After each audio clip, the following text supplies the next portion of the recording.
If removed, install the lower crank gear key and gear with J41665 until seated to the crankshaft flange. Install the timing chain and gear to the cam. Make sure that the timing marks line up correctly before tightening the timing gear bolts. Make sure that the oil pump is not installed dry. Install the oil pump to the block, aligning the splines so the pump contacts the face of the block. Install the oil pump bolts and tighten them to specification. Install the oil deflector to the main studs. Install the nuts finger tight. Before positioning the oil pump pickup, lubricate a new O-ring and make sure that the pickup is fully seated into the pump. Then tighten the oil pump pickup bolt, followed by the nuts fastening the pickup and the deflector. Make sure all are tightened to specifications. Front and rear cover installation are two of the most critical procedures on this engine. In each case, the oil seal must be centered to the crank when installed.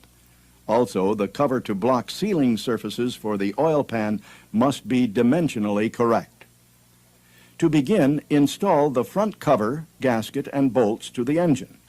Note that the front cover can be installed with or without the front seal. Only tighten the bolts finger tight.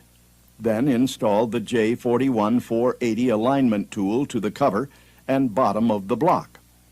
Tighten tool bolts to the block to 25 Newton meters. However, leave tool to cover bolts loose at this time. Install the J41476 alignment tool with the balancer bolt finger tight.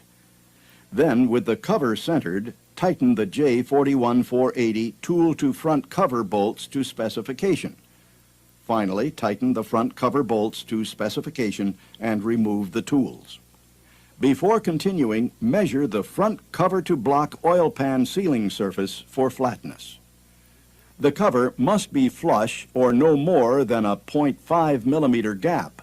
If it's not, try the alignment again. If the specification still can't be met, replace the front cover. If necessary, use the J41478 installer and threaded rod to position a new front oil seal. The outside diameter of the seal should be lubricated with engine oil and the sealing surface should be left dry. Use one wrench to hold the rod and another to move the front seal installer to press the seal into the cover. Before installing the rear engine cover, if removed, reinstall the rear oil gallery plug. Rear cover installation directly parallels front cover installation. However, the rear cover must be installed without the seal. Again, the cover gasket and bolts are installed finger tight at first. As you did before, secure J41480 to the block first and then loosely to the cover. When installing J41476, make sure to use crankshaft bolt holes that are parallel with the oil pan rail. After aligning the rear cover and tightening the bolts, the cover-to-block oil pan sealing surface flatness must be verified with a straight edge and feeler gauge. The rear cover must be flush or no more than a 0.5 millimeter gap. A new rear oil seal must also be installed. Again, lubricate the outside diameter of the crankshaft seal, but leave the sealing surface dry. J41479 uses a cone to expand the lip of the seal.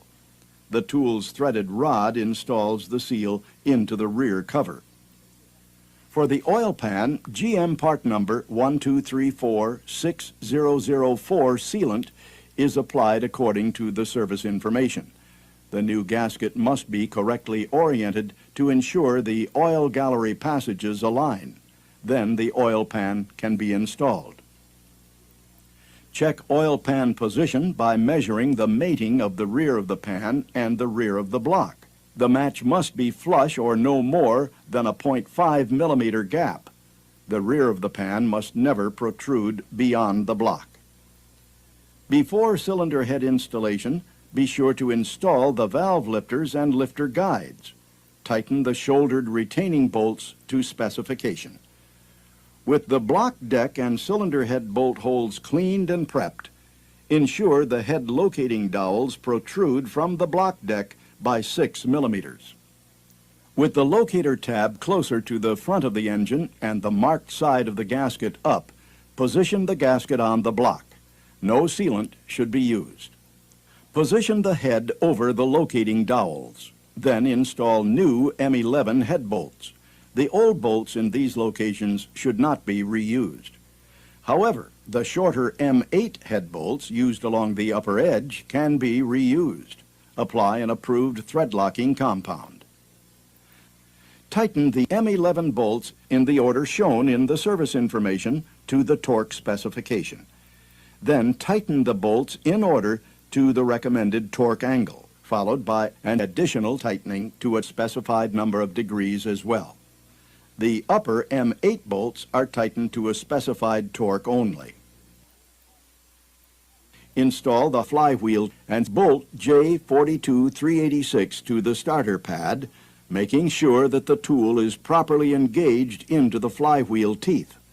Install the harmonic balancer using tool J41665. On the Corvette, be sure to align the marks on the crankshaft and balancer. After tightening the old balancer bolt to the recommended torque for proper seating, remove the old bolt and check the balancer for proper positioning. Then install the new balancer bolt and tighten it to specification. Tighten it the additional specified number of degrees as well. After lubricating all valve train components according to the service information, install the rocker pivot support, push rods, and rocker arms along with the attaching bolts. Do not tighten the bolts at this time. First, rotate the engine to top dead center for the number 1 cylinder. Slowly tighten the specified rockers according to the service information. Then rotate the engine and slowly tighten the remaining rockers in order according to the service information. Before installing the valve covers, make sure to use new gaskets. The oil fill goes to the right front of the engine. Tighten the bolts to specification. Always use new seals and a new gasket when servicing the valley cover. After lubricating the new knock sensor seal surfaces with engine oil, install the gasket and valley cover. Tighten the bolts to specification. When installing the knock sensors, tighten them to specification. Before installing the wiring harness for the knock sensors, install new gaskets onto the vapor vent tube.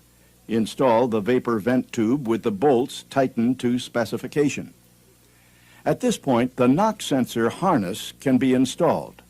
Make sure to install the seals completely and secure the harness to the coolant vapor vent pipe. Then install the water pump. At the intake manifold, be sure to use new gasket O-rings. The intake manifold bolts receive a new 5 millimeter band of thread lock per service information specification. Be sure to position the fuel rail stop bracket onto the manifold. This bracket is a critical protection component for the fuel system. Tighten the manifold bolts in the specified sequence to specification. The remaining LS1 engine assembly procedures parallel other engines. Be sure to use the service information for tightening sequences and specifications, as well as engine setup and testing. Thoroughly review the reference booklet that accompanies this presentation. In the booklet, you'll find additional coverage of engine features, overhaul specifications, and the test you must take to receive credit for this CPT course.